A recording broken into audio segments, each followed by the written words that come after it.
संध्या शहर के एक कोने में रहने वाला एक सामान्य परिवार। पिता रमेश जी, माँ शकुंतला देवी, बेटा अमित और बहू सिया। घर में छोटी बेटी पायल भी पढ़ाई कर रही थी। सिया शादी के बाद से ही इस घर को सहेजने में लगी रहती थी। सुबह की चाय से लेकर रात के खाने तक सब कुछ समय पर करीने से जैसे घर खुद सांस लेता हो।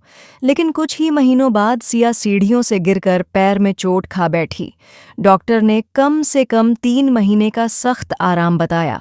पहले 2 हफ्तों में ही घर की असली हालत सामने आ गई। नाश्ता कभी समय पर न बनता, कभी चाय देर से मिलती, रसोई में बर्तन बिखरे रहते। पायल और शकुंतला देवी कोशिश करतीं, पर घर वैसा चमकता दमकता नहीं लगता। एक दिन अमित ने तंग आकर माँ के सामने ही कह दिया, माँ, ये क्या हाल हो गया घर का? पहले सब कुछ समय पर सजा सौरा मिलता था, अब तो जैसे पूरा घर बिखर गया है। आखिर पहले ये सब काम कौन करता था? सिया ही तो सब संभालती थी। पायल सकपका गई, बोली, भैया, हम भी तो मेहनत कर रहे हैं, थोड़ी बहुत कमी रह जाए तो क्या करें? शकुंतला देवी चुप रहीं। अगर वे मानती कि घर बिखर गया है तो यह भी मानना पड़ता कि अब तक वे सिया के काम की कद्र नहीं करती थीं। कुछ दिन बाद शकुंतला देवी की तबीयत ठीक नहीं थी। उन्होंने रसोई से आवाज दी, पायल, जरा मदद कर दे, हाथ भारी लग रहे हैं। पायल ने टीवी देखते देखते कहा, माँ, आप भी ना, जरा जरा काम के लिए इतना हल्ला क्यों करती हैं? मैं पढ़ाई कर रही हूँ। अपनी बेटी का यह बेरुखा जवाब सुनकर शकुंतला देवी के चेहरे पर गहरी उदासी उतर आई। उन्हें याद आया, सिया ने कभी पलटकर जवाब नहीं दिया। चाहे जितनी भी थकान हो, हमेशा जी माँ जी कहकर काम कर देती थी। वे सोच में डूब गईं।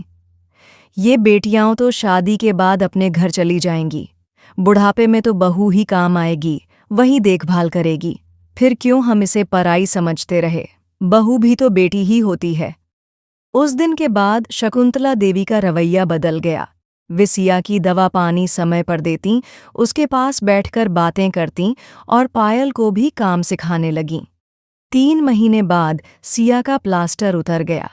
एक सुबह सिया उठी और चाय बनाने लगी तो शकुंतला देवी ने हाथ पकड़कर बैठा दिया। नहीं बहू, अब आराम करेगी तू। पायल, चाय बना। पायल ने झल्लाकर कहा, माँ, मुझे तो बनाना ही नहीं आता। तो सीख, वरना कल को ससुराल में भी काम से बचने के बहाने बनाएगी। तुम लोगों के नखरों ने ही बहू को बीमार किया है। पायल हैरान थी। ये माँ को अचानक क्या हो गया? जो माँ पहले बहू के हर काम में कमी निकालती थीं, अब उसी की तरफदारी कर रही थीं। शाम को जब सब खाने की मेज पर बैठे, पायल खाना परोस रही थी। अमित ने हंसकर कहा, वाह, आज तो पायल बहुत मेहनत कर रही है। शकुंतला देवी बोली, तो कौन सा एहसान कर रही है? पराए घर जाना है, सब सीखना होगा। माँ का यह बदला हुआ लहजा सुनकर सिया और अमित एक दूसरे की ओर मुस्कुराए। सिया को महसूस हुआ कि रिश्तों में एक नई सुबह आ चुकी है। शकुंतला देवी ने बहू को पराया नहीं, अपनी ही बेटी मान लिया था।